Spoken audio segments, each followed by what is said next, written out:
तो जय हिंद बच्चों, आज जो मैं डिस्कस करूंगा वो डिस्कस करूंगा आपसे शेड्यूल ऑफ द कॉन्स्टिट्यूशन। तो पहले आप समझ लो, शेड्यूल यानी कि आपके पास अनुसूचियां जो होती हैं वो आपके संविधान का एक हिस्सा होती हैं जो कि आपके पॉलिसीज को दर्शाती हैं। अब ये कितने शेड्यूल हैं मैं आपको बताता हूँ। आपका जब संविधान बना था तो आपके संविधान में टोटल 8 यानी कि 8 शेड्यूल थे। समय समय पर अमेंडमेंट होते होते आपके पास जो टोटल शेड्यूल बन चुके हैं वो आपके पास बन चुके हैं 12। अब इन शेड्यूल के बारे में हम फटाफट डिस्कस करेंगे। एग्जाम में पूछता है, आपके यूपीएससी के एग्जाम में पूछ लेता है, आपके पीसीएस के एग्जाम में पूछ लेता है, अभी ईपीएफओ एग्जाम होगा उसमें पूछ लेता है। तो आपको पता होना चाहिए एक्चुअली शेड्यूल्स क्या है। तो देखो, पहला आपके पास जो शेड्यूल है, ध्यान से देखिएगा आपके पास शेड्यूल्स कौन कौन से हैं। फर्स्ट शेड्यूल जो होता है वो आपके लिस्ट बताता है आपकी किसकी, स्टेट्स की। तो आपके देश में जितने स्टेट्स हैं उनकी लिस्ट बताएगा। इसके अलावा बताएगा आपके पास यूनियन टेरिटरी जो आपके देश में है उनकी लिस्ट बताएगा और उनके टेरिटरीज के बारे में बताएगा।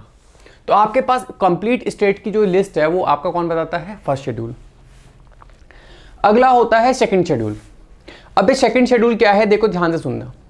सेकंड शेड्यूल जो होता है वो आपके पास सैलरीज, अलाउंस एक्सेट्रा बताता है किसकी, हमारे राष्ट्रपति की, the president, governor of states, speaker and deputy speaker of the house of the people मतलब Lok Sabha, chairman and deputy chairman of Rajya Sabha यानी काउंसिल ऑफ स्टेट्स। इसके अलावा speaker and deputy speaker of the legislative assembly, आपकी विधानसभाएं जो होती हैं, chairman and deputy chairman of the legislative council of state, जिन राज्यों में विधान परिषदें होती हैं उन राज्यों में। इसके अलावा सुप्रीम कोर्ट के जज, हाई कोर्ट के जजों के बारे में, ठीक है। इसके अलावा भारत के कॉम्प्ट्रोलर ऑडिटर जनरल के बारे में, ठीक है, जिनके बारे में आपको कहते हैं सीएजी।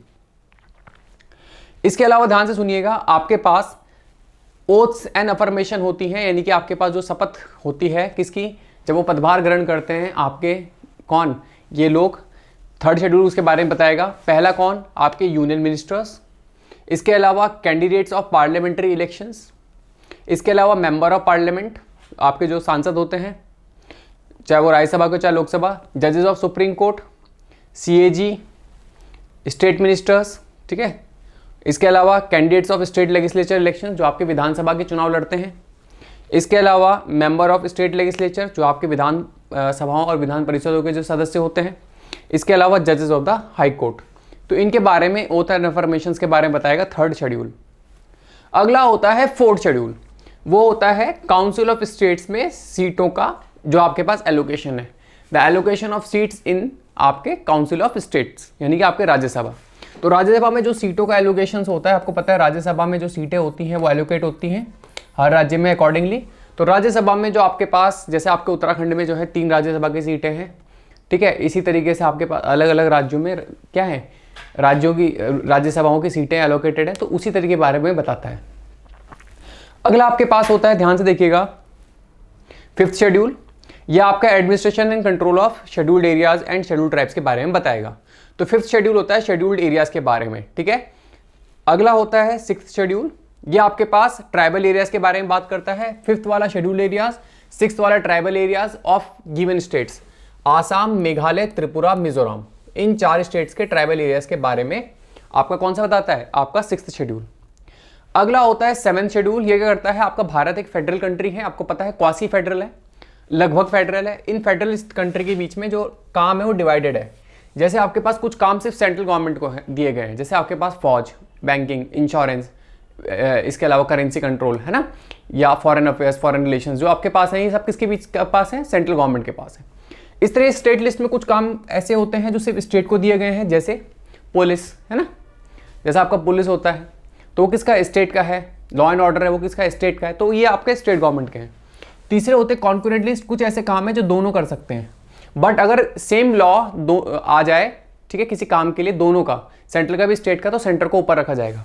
जैसे आपके पास environment and forest, education etcetera, जिनके बारे में हम अकेले किसी दिन डिस्कस करेंगे। अगला होता है आपके पास 8th शेड्यूल। ये आपका लिस्ट देता है आपके रिकॉग्नाइज लैंग्वेजेस के बारे में, जो आपके पास शुरुआत में संविधान बना 14, अब आज की डेट में जो है आपकी 22 आपकी लैंग्वेजेस हैं, ठीक है। तो देख सकते हो आप लोग कौन कौन सी हैं, कन्नड़, मलयालम, मराठी, बंगाली, गुजराती, हिंदी, कश्मीरी, आसामीज, तमिल, तेलुगु, उर्दू, उड़िया, पंजाबी और संस्कृत। यहाँ तक आपके पास जो है टोटल कितनी है, जो भाषाएं हैं ये 1950 में जब संविधान बना तो ये हुआ। ठीक है, अब अगली कौन सी है, देखो अगली आपके पास है सिंधी, ये 21st अमेंडमेंट से जोड़ी गई 1967। फिर मणिपुरी, नेपाली, ठीक है, अब सिंधी 1967, फिर मणिपुरी, नेपाली, कोंकणी ये 1992 में जोड़ी गई। इसके अलावा मैथिली, संथाली, डोगरी और बोडो, ठीक है, ये आपकी जो है देखो जोड़ी गई है 2004 में।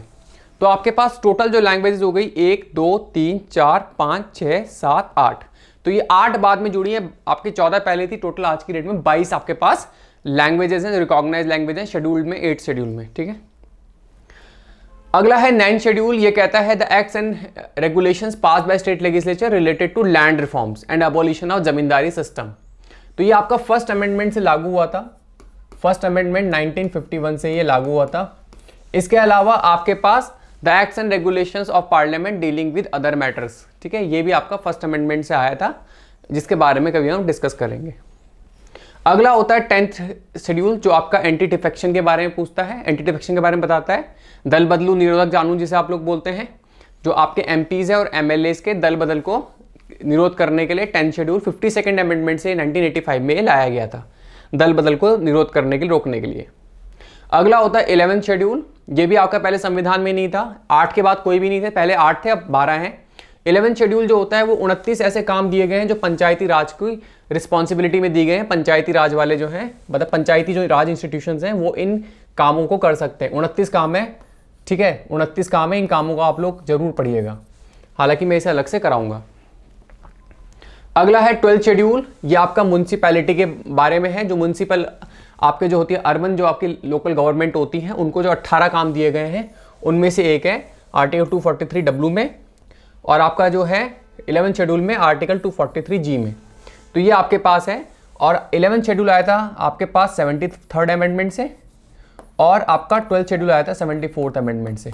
इस तरीके से ये चीज़ें लागू हुई हैं। ठीक है, होपफुली आपको बात अच्छे से समझ में आई होगी। आप लोग जो है वीडियो अगर आपने पूरा देखा है तो चैनल को लाइक शेयर सब्सक्राइब कर लेना, टेलीग्राम ग्रुप को ज्वाइन कर लेना। That's all for today in the video. जय हिंद, जय भारत।